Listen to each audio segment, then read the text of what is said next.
Here in my hand, I have a prostate.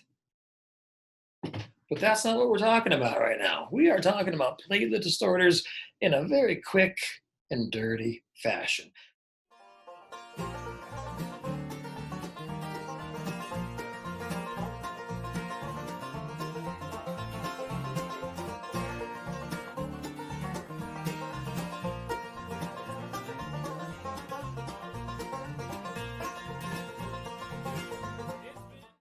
Please remember that platelets are those blood cells that our body produces to help maintain hemostasis. They help form blood clots. They are very, very important.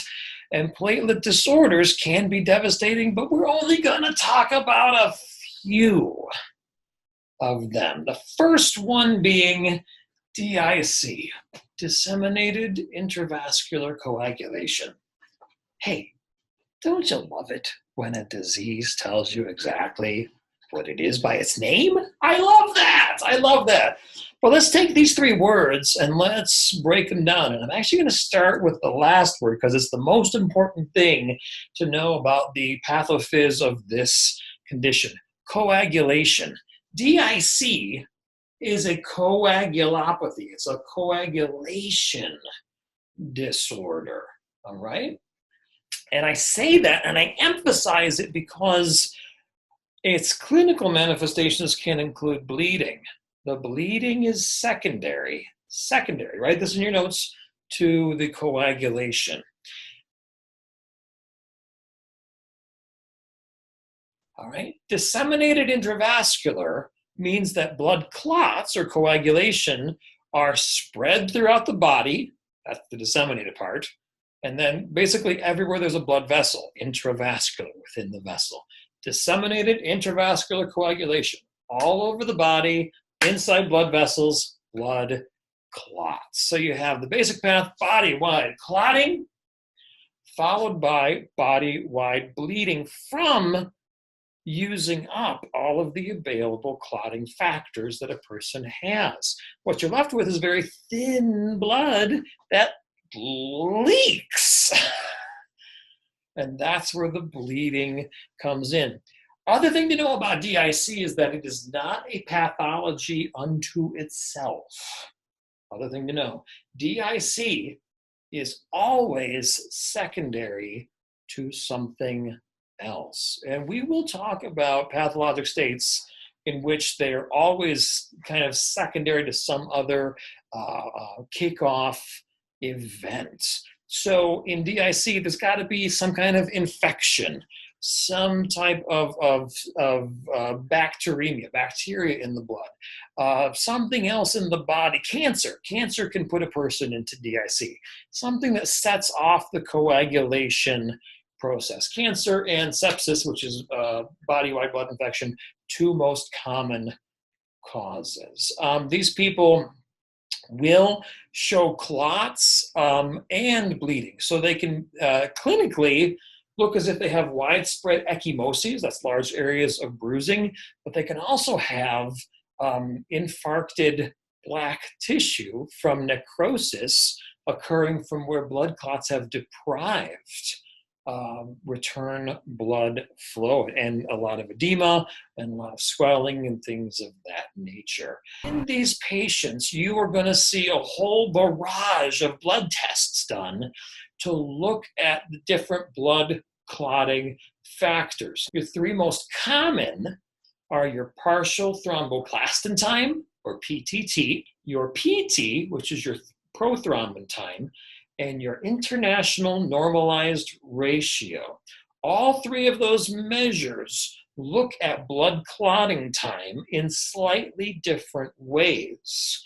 And each one of those tests will be affected based on which factors and which parts of the coagulation cascade are affected in your patients. Another common test to use is a D-dimer blood clotting test. We'll talk more about that with a couple of our other pathologies. And because these patients in DIC are bleeding, a general CBC will always be checked as well. In med-surg, we'll talk a little bit more about the treatments for DIC, but the treatment is meant, here's the principle, The treatment is meant to treat the coagulation, not the bleeding. So surprisingly enough, one of the treatments can be a blood thinning medication called heparin. The idea is if you can stop the clots from occurring, you free up blood clotting factors and restore blood viscosity. DIC can be subclinical, where there's really no clinical presentation at all, or it can be life-threatening. So I always throw this picture up and mention that, in severe cases of DIC, you can see what this man or woman is suffering from.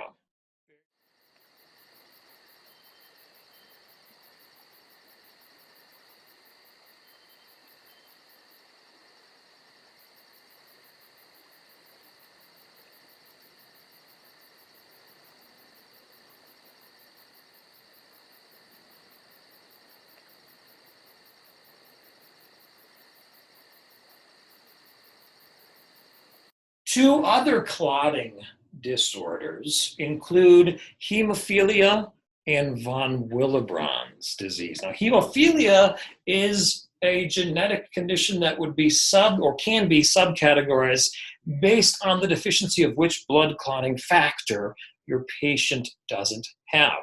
Patients with the inherited hemophilia A lack factor VIII. Patients with hemophilia B lack factor IX. So hemophilia affects men and not women. Therefore, it is go back to your A&P, where would this be found?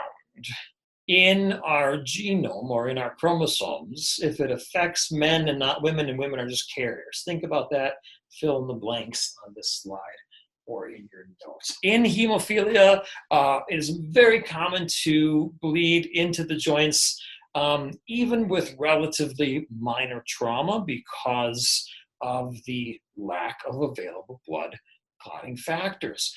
Fortunately, for a heck of a long time, decades now, we have had replacement factor available for hemophiliacs to help them ensure that they live as normal a life as possible. Von Willebrand's I always thought it was really interesting because von Willebrand factor is basically factor VIII's little helper dude.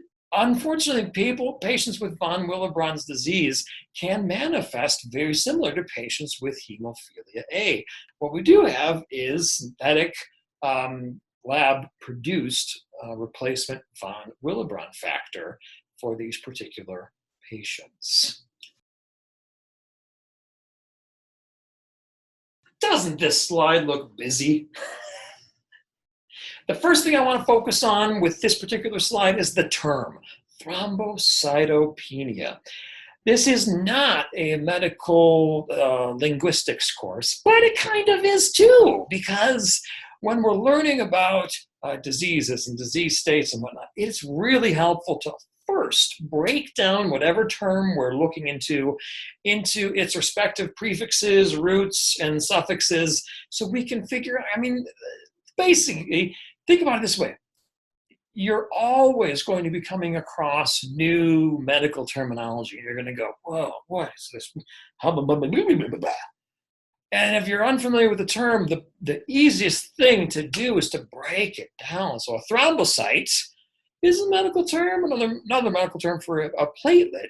Penia is a suffix that denotes a reduced amount or a decrease of a certain thing, in this case, a reduced amount of platelets. Thrombocytopenia is just a reduced amount of platelets circulating in the blood.